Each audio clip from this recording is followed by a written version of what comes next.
2.5 months ago, when Turkey's constitutional court freed 2 journalists accused of treason, saying their rights, including freedom of expression, had been violated, Turks knew there was a showdown coming. President Tayyip Erdogan had vowed that the journalists would pay for the story they published and said he would not respect the court's ruling. In the latest verdict, delivered May 6th, a lower court sentenced Can Dündar, the editor of Cumhuriyet, and Erdem Gül, the paper's Ankara bureau chief, to 5 years in prison for leaking state secrets over a story alleging that the Turkish security services had been smuggling arms to rebel fighters in Syria. The fact that a lower court disagrees with a higher constitutional court on a constitutional question relating to freedom of the press, and did so after the president had intervened publicly, has critics questioning the rule of law in Turkey. The AK Party government in Ankara is not mincing words these days about the news media, and it's going after outlets outside Turkey, notably in Germany, an indication that Ankara feels it has some leverage over the European Union, since Turkey can control the flow of refugees trying to get into Europe. In short, when it comes to freedom of the press in Turkey, President Erdogan and the government there may as well be saying to the EU and their critics overseas, what are you going to do about it? Our starting point this week is Istanbul.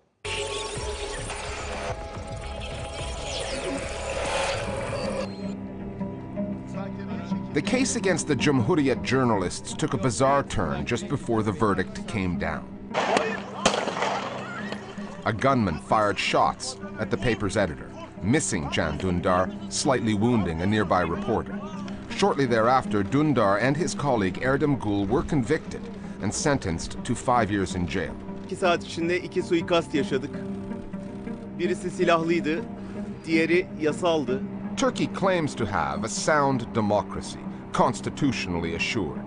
If that were true, the case would probably have never made it to court, based on the interference of the president alone. Baştan beri biliyorsunuz. Erdogan got involved in this case right from the beginning. He said that Dündar and Gül would pay a price for their reporting. Bu haberi özel haber olarak yapan kişi de öyle zannediyorum ki bunun bedelini ağır ödeyecek.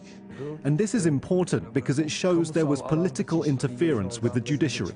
It tells us that in Turkey, the constitutional separation of powers that preserves the independence of the judiciary is no longer working. Pek çalışmadığını görüyoruz. Terör propagandası. And then the media, I would call regimes media, targeted almost on daily basis, Can Dündar and Erdem Gül.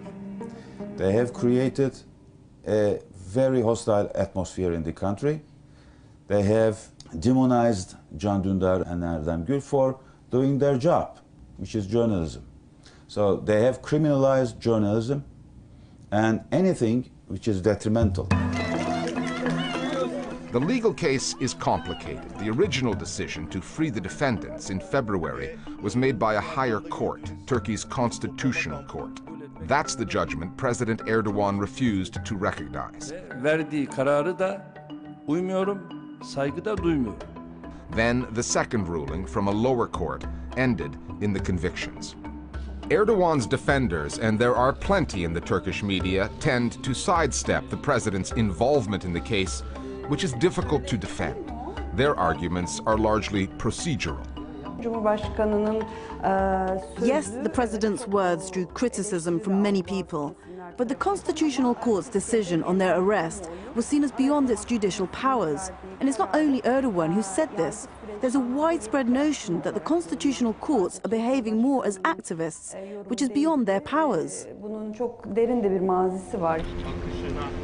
The Cumhuriyet trial is just one front in the AK Party's war against journalists.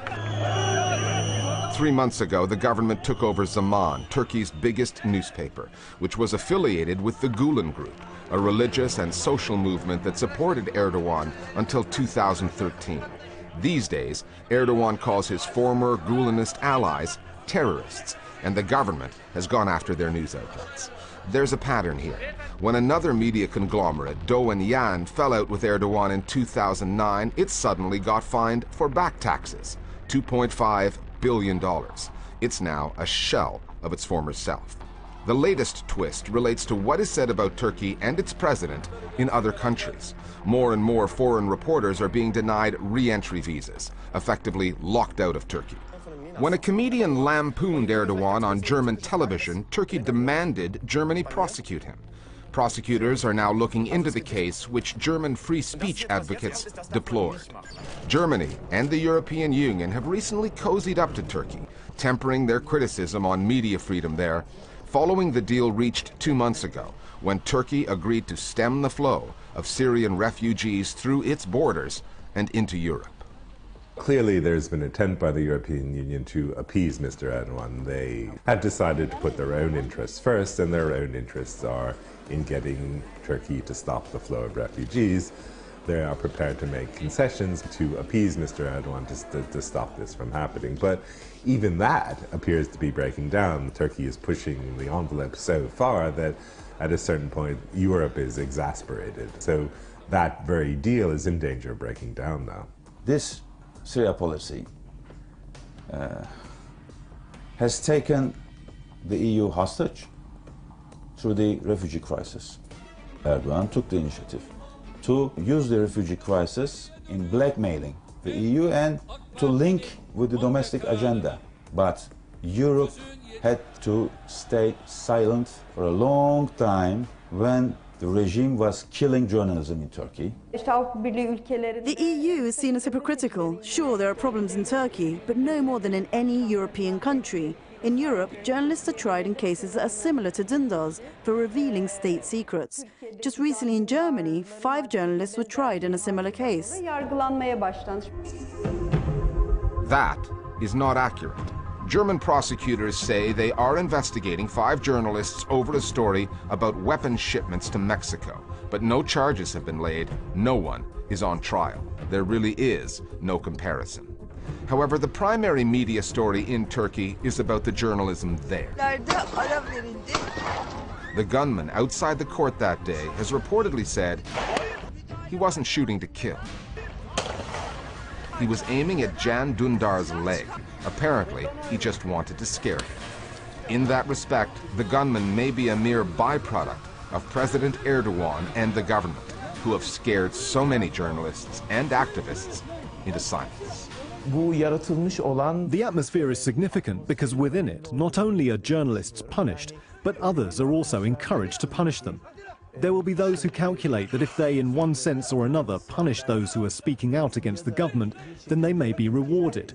So those in positions of power are motivated to display loyalty to Erdogan. This is the kind of atmosphere that's been created. And it was certainly Can Dündar's opinion that this gun had been fired, that he had been targeted not just by the judicial processes, but that there had been encouragement from what he called the highest quarters to encourage this assassination attempt against him. Kimdir nedir bilmiyorum ama kimlerin hedef gösterdiğini iyi biliyoruz. And we as journalists working in Turkey are aware that the atmosphere has become very dark.